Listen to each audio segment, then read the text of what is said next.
সেক্ষেত্রে ভার্স লক্ষ্য করুন সাথে আমার গ্রামীণ সিমটিতে আমি 1 জিবি ইন্টারনেট পেয়ে গেলাম। Congratulation, you just got 1024 MB.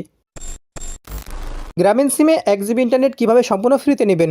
তো এই কাজটি করার জন্য ভার্স সর্বপ্রথম আপনাদের ফোনতে যদি মাইজিপি অ্যাপটি ইনস্টল করা থাকে সেই অ্যাপটি আপনারা আনইনস্টল করে দেবেন। তো আমি এখান থেকে আনইনস্টল করে দিচ্ছি। একইভাবে যাদের ফোন ইনস্টল করা আছে আপনারা আনইনস্টল করে দেবেন। তো আনইনস্টল করে দেওয়ার পর আজকে যে ভিডিওটি আপনারা দেখতে পাচ্ছেন সেখানে লক্ষ্য করবেন মোর নামে একটা অপশন, সেখানে ক্লিক করে দেবেন। তবে সেক্ষেত্রে মাইজিবি অ্যাপ লিঙ্ক নামে আমি এখান থেকে একটা লিঙ্ক দিয়ে দিয়েছি। তো যারা আপনারা কখনোই মাইজিবি অ্যাপ ব্যবহার করেননি তারা আপনারা করবেন কি এখান থেকে সেই লিঙ্কের উপর ক্লিক করে দেবেন। তাছাড়া যাদেরকে মূলত আনইনস্টল করতে বললাম তারা আপনারা সেই লিঙ্কের উপর ক্লিক করে দেবেন। তবে সেক্ষেত্রে সরাসরি আপনাকে প্লে স্টোর নিয়ে চলে আসবে, এমনকি এইখান থেকে আপনারা মাইজিবি অ্যাপটি পেয়ে যাবেন। এবার আপনারা এখান থেকে ইনস্টল অপশনে ক্লিক করে দিয়ে অবশ্যই আপনারা ইনস্টল করে নেবেন। অবশ্যই আমার দেওয়া লিঙ্কে ক্লিক করে দিয়ে প্লে স্টোর থেকে ইনস্টল করে নেওয়ার পর এখান থেকে আপনারা কন্টিনিউ অথবা ওপেন অপশন দেখতে পাবেন, সেখানে ক্লিক করে দেবেন। তবে সেক্ষেত্রে ভার্স লক্ষ্য করবেন এরকম একটা ইন্টারফেস চলে আসবে। এইখান থেকে আপনারা সাইন ইন অপশনে ক্লিক করে দেবেন।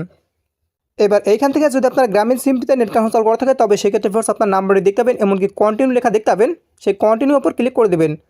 সাবস্ক্রাইব করুন আমাদের চ্যানেলটি, পাশের বেল আইকনটির উপর ক্লিক করে অল সিলেক্ট করে দিন পরবর্তী ভিডিওর নোটিফিকেশন সবার আগে পাওয়ার জন্য। যেহেতু আমার ওয়াইফাই চালু করা হয়েছে সেহেতু এখান থেকে মোবাইল নাম্বার দিতে বলছে, সেহেতু আমার এখান থেকে মোবাইল নাম্বারটা আমি লিখে দিচ্ছি। একইভাবে আপনার গ্রামীণ নাম্বারটি লিখে দিবেন।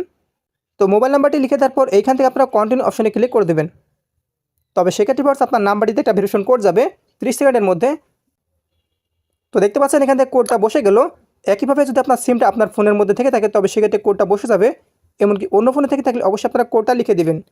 লিখে তারপর যখনই কন্টিনিউ ক্লিক করে দেবেন এরকম একটা ইন্টারফেস চলে আসবে। এইখান থেকে আপনার এল অপশনে ক্লিক করে দেবেন। তবে সেক্ষেত্রে ভার্স লক্ষ্য করুন সাথে আমার গ্রামীণ সিমটিতে আমি 1 জিবি ইন্টারনেট পেয়ে গেলাম। Congratulation, you just got 1024 MB. এমনকি এসএমএসটা চলে আসছে। এইখান থেকে আমি এসএমএসটার উপর ক্লিক করে দিয়ে আপনাদের দেখাচ্ছি। তো ভিউয়ার্স এখান থেকে লক্ষ্য করুন অভিনন্দন, আপনি উপহারস্বরূপ 1 জিবি ইন্টারনেট পেয়েছেন, মেয়াদ 3 দিন। আমি কিন্তু আপনার লাইভ প্রুফ সহকারে দেখে দিলাম।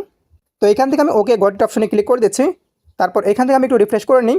তবে সেক্ষেত্রে লক্ষ্য করুন আমি এখান থেকে 1 জিবি ইন্টারনেট পেয়ে গেছি 1024 এমবি।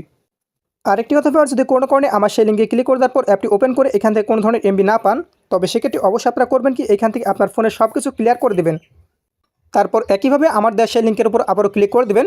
তবে সেক্ষেত্রে সরাসরি এবার আপনাকে মূলত সেই অ্যাপটিতে নিয়ে চলে যাবে। এমনকি ভিউয়ার্স এখান থেকে আপনারা লক্ষ্য করবেন তখন কিন্তু আপনারা এমবিটা পেয়ে যাবেন। তো এভাবে আপনারা একবার এমবিটা না পেলে অবশ্যই 2 থেকে 3 বার ট্রাই করবেন। তবে সেক্ষেত্রে অবশ্যই আপনার সিমটিতে আপনি 1 জিবি ইন্টারনেট ফ্রিতে পেয়ে যাবেন। তারপরে ভিউয়ার্স যদি আপনারা এমবিটা না পান তবে সেক্ষেত্রে করবেন কি আপনার অন্য আরেকটি জিবি সিম দিয়ে ট্রাই করবেন, যে সিমটা মূলত 30 দিন বা তার বেশি সময় ধরে মাই জিবিতে লগ ইন করানো এরকম সিমে আপনারা ট্রাই করবেন। তবে সেক্ষেত্রে 100% আপনারা এমবিটা পেয়ে যাবেন।